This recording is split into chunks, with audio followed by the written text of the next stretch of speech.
Assalamualaikum warahmatullahi wabarakatuh. Halo teman-teman, kembali lagi di channel YouTube Retno Putri Lestari.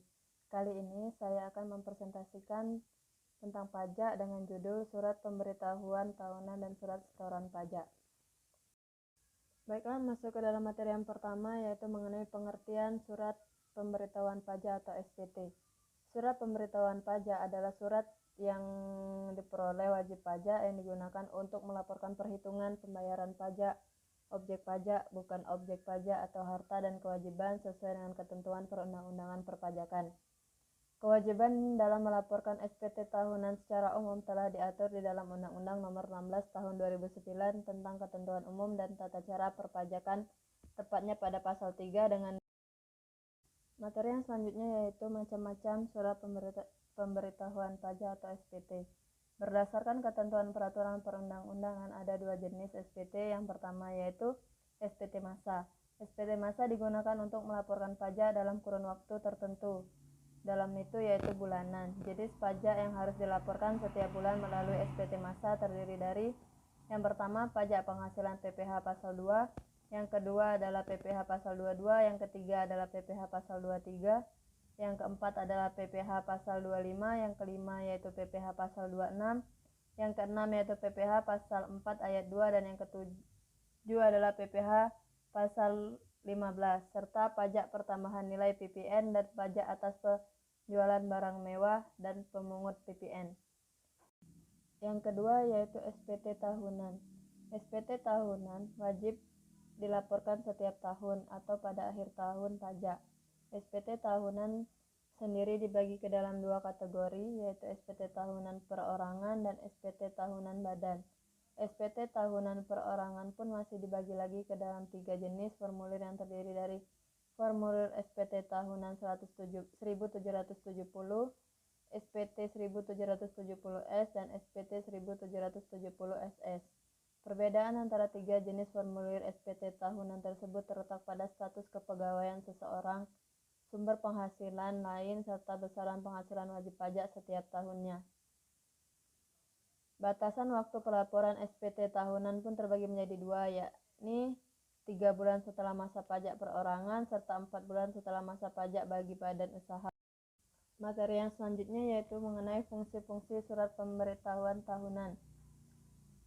Fungsi SPT bagi wajib pajak penghasilan adalah sebagai sarana untuk melaporkan dan mempertanggungjawabkan perhitungan jumlah pajak yang sebenarnya tertuang, dan untuk melaporkan tentang yang pertama pembayaran atau pelunasan pajak yang telah dilaksanakan sendiri dan atau melalui potongan dan pemungutan pihak lain dalam satu tahun pajak atau bagian tahun pajak. Yang kedua yaitu penghasilan yang merupakan objek pajak dan atau bukan objek pajak. Yang ketiga yaitu harta dan kewajiban dan atau pembayaran dari potongan atau pemungut tentang pemotongan atau pemungutan pajak orang pribadi atau badan lain dalam satu masa pajak sesuai dengan ketentuan peraturan perundang-undangan perpajakan yang berlaku.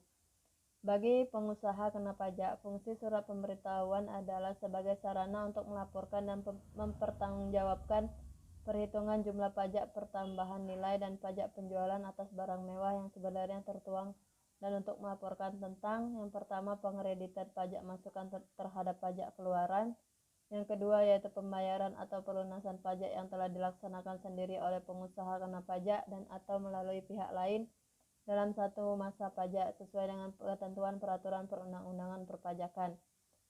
Sedangkan bagi pemotong atau pemungut pajak, fungsi surat pemberitahuan adalah sebagai sarana untuk melaporkan dan mempertanggungjawabkan pajak yang dipotong atau dipungut dan disetorkannya.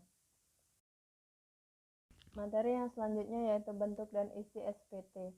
Menurut bentuknya, SPT terdiri dari SPT dalam bentuk formulir kertas dan SPT dalam bentuk dokumen elektronik. Nah, dokumen elektronik ini biasanya disebut dengan e-SPT atau yang langsung diisi di web tersebut disebut e-filing. Jika kita isi langsung di laman pajak, maka kita tidak perlu lagi datang ke kantor pajak. Bisa diisi di mana saja dan kapan saja. Sedangkan isi SPT tahunan PPh menurut Peraturan Menteri Keuangan Nomor 243 PMK 03/2014 harus memuat data yang pertama yaitu jenis pajak, yang kedua adalah nama wajib pajak dan nomor pokok wajib pajak, Yang ketiga adalah masa pajak, bagian tahun pajak atau tahun pajak yang bersangkutan. Yang keempat adalah tanda tangan wajib pajak atau kuasa wajib pajak. Yang kelima adalah jumlah peredaran usaha. Yang keenam adalah jumlah penghasilan termasuk penghasilan yang bukan merupakan objek pajak. Yang ketujuh yaitu jumlah penghasilan kena pajak.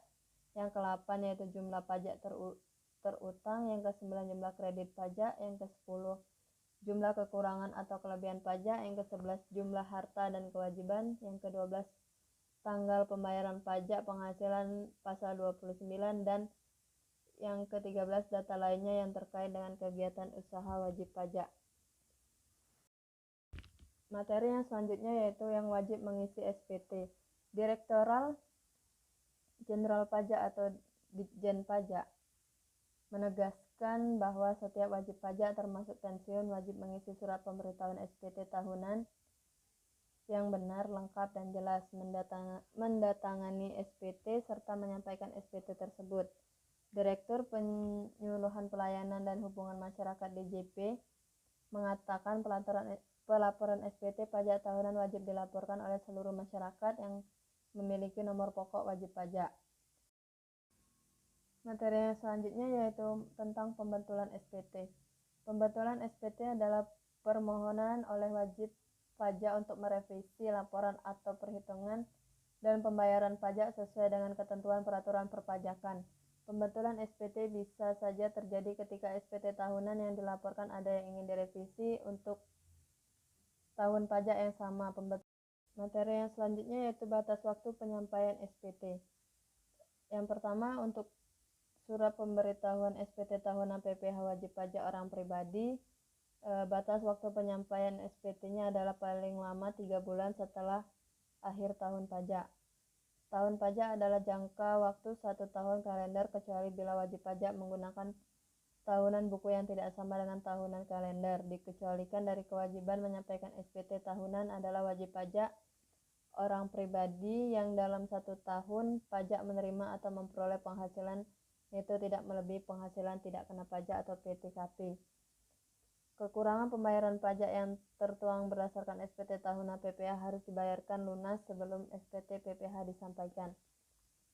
Yang kedua yaitu untuk SPT tahunan PPh wajib pajak badan, batas waktu penyampaian SPT-nya adalah paling lama 4 bulan setelah akhir tahun pajak. Tahun pajak adalah jangka 1 tahun kalender kecuali bila wajib pajak menggunakan tahun buku yang tidak sama dengan tahun kalender. Yang kekurangan pembayaran pajak terutang berdasarkan SPT tahunan PPh harus dibayar lunas sebelum SPT PPh disampaikan.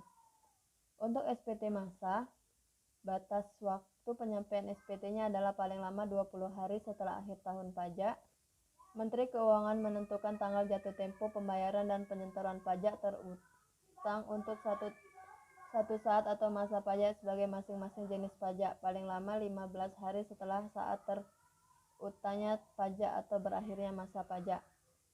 Tanggal jatuh tempo pembayaran, penyetoran pajak, dan pelaporan pajak untuk SPT masa yaitu jika tanggal jatuh tempo pembayaran pajak bertepatan dengan hari libur termasuk hari Sabtu atau hari libur nasional, maka pembayaran pajak dapat dilakukan pada hari kerja berikutnya. Jika tanggal batas waktu pelaporan bertepatan dengan hari libur termasuk hari Sabtu atau hari libur nasional, pelaporan dapat dilakukan pada hari kerja berikutnya. Hari libur termasuk hari yang diberi liburkan untuk penyelenggaraan pemilihan umum yang ditetapkan oleh pemerintah dan cuti bersama secara nasional yang ditetapkan oleh pemerintah. Materi yang selanjutnya yaitu penundaan penyampaian SPT. Apabila wajib pajak baik orang pribadi maupun badan ternyata tidak dapat menyampaikan surat pemberitahuan dalam jangka waktu yang telah ditetapkan karena luasnya kegiatan usaha dan masalah-masalah teknis penyusunan laporan keuangan atau sebab lainnya sehingga sulit untuk memenuhi batas waktu penyelesaian dan memerlukan kelonggaran dari batas waktu yang telah ditentukan. Wajib pajak dapat memperpanjang penyampaian surat pemberitahuan tahunan pajak penghasilan dengan cara menyampaikan pemberitahuan secara tertulis atau dengan cara lain. Misalnya pemberitahuan secara elektronik kepada DJP jangka waktu tersebut paling lama 2 bulan. Apabila sampai dengan batas perpanjangan ini SPT belum disampaikan dapat diterbitkan surat teguran.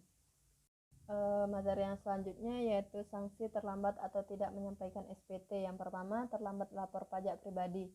Batas akhir lapor surat pemberitahuan SPT tahunan pribadi adalah paling lambat 3 bulan setelah tahun pajak berakhir.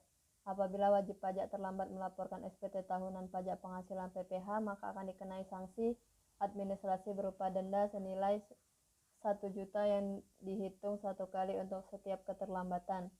Yang kedua yaitu tidak lapor wajib pribadi dengan baik dan benar. Wajib pajak juga akan dikenai sanksi berupa kenaikan pembayaran apabila wajib pajak tidak menyampaikan secara benar dan lengkap atau wajib pajak terbukti melampirkan keterangan yang isinya tidak benar karena keapalan dan baru pertama kali. Karena kesalahan tersebut, wajib pajak akan dikenai 200% dari nilai pajak terutang yang kurang dibayar. Pengenaan tersebut diterapkan melalui penerbitan SKP KB. Yang ketiga, tidak menyampaikan SPT. Berdasarkan Undang-Undang KUP 2007 Pasal 38 Ayat 1, wajib pajak karena kelalapannya tidak menyampaikan SPT akan dikenai sanksi pidana. Sanksi pidana yang dimaksud adalah kerugian paling cepat 3 bulan, paling lama 1 tahun, atau denda paling sedikit 1 kali dan paling banyak 2 kali pajak terutang yang tidak atau kurang dibayar. Melakukan kesalahan perhitungan pajak. Apabila wajib pajak melakukan kesalahan perhitungan pajak pada saat SPT tahunan yang telah dilaporkan, namun wajib pajak melakukan pembetulan atas kemauan sendiri, maka apabila pembetulan tersebut mengakibatkan utang pajak lebih besar, sanksi berupa bunga sebesar 2% per bulan atas jumlah pajak yang kurang dibayar. Sanksi bunga tersebut terhitung. Selanjutnya kita akan masuk ke dalam pembahasan yang berbeda, yaitu mengenai surat setoran pajak atau SSP. Pengertian dari SSP itu sendiri adalah bukti pembayaran atau penyetoran pajak yang telah dilakukan oleh wajib pajak dengan menggunakan formulir atau telah dilakukan dengan cara lain khas negara melalui tempat pembayaran yang ditunjuk oleh Menteri Keuangan. Yang selanjutnya yaitu fungsi SSP. Fungsi utama SSP adalah sebagai bukti utama dan sarana administrasi bagi wajib pajak yang sudah melakukan pembayaran pajak sesuai dengan aturan yang berlaku. Dan pembahasan yang terakhir kita yaitu mengenai batas waktu penyampaian SSP atau surat setoran pajak. Yang pertama, PPh pasal 4 ayat 1, pajak yang dipotong oleh potongan PPh harus disetorkan paling lama tanggal 10 bulan berikutnya setelah masa pajak berakhir. Untuk pajak yang harus dibayarkan sendiri, pajak harus disetor paling lama tanggal 15 bulan berikutnya setelah masa pajak berakhir, kecuali ada ketetapan lain dari Menteri Keuangan. Yang kedua yaitu PPh pasal 15, pajak yang dipotong oleh pemotong harus disetorkan paling lambat tanggal 10 bulan berikutnya setelah masa pajak berakhir. Yang ketiga PPh pasal 21, pajak yang dipotong oleh pemotong harus disetor paling lambat tanggal 10 bulan berikutnya setelah masa berakhir. Yang keempat adalah PPh pasal 23 dan PPh pasal 26. Sama, yaitu harus disetor paling lambat tanggal 10 bulan berikutnya. Yang kelima adalah PPh pasal 25, yaitu pada paling lama tanggal 15 bulan berikutnya. Yang keenam PPh pasal 22, PPN dan PPNBM atas impor, pajak yang harus dilunasi bersamaan dengan surat pembayaran biaya masuk dan dalam hal biaya masuk yang ditunda atau dibebani. PPh pasal 22, PPN atau PPN dan PPNBM atas impor harus dilunasi pada saat penyelesaian dokumen pemberitahuan pembiayaan impor. Untuk pajak ini yang dipungut oleh Direktur Jenderal Bea Cukai, maka batas penyetorannya adalah 1 hari kerja. Sekian penjelasan dari saya. Apabila ada salah kata, saya mohon maaf. Saya akhiri dengan wassalamualaikum warahmatullahi wabarakatuh.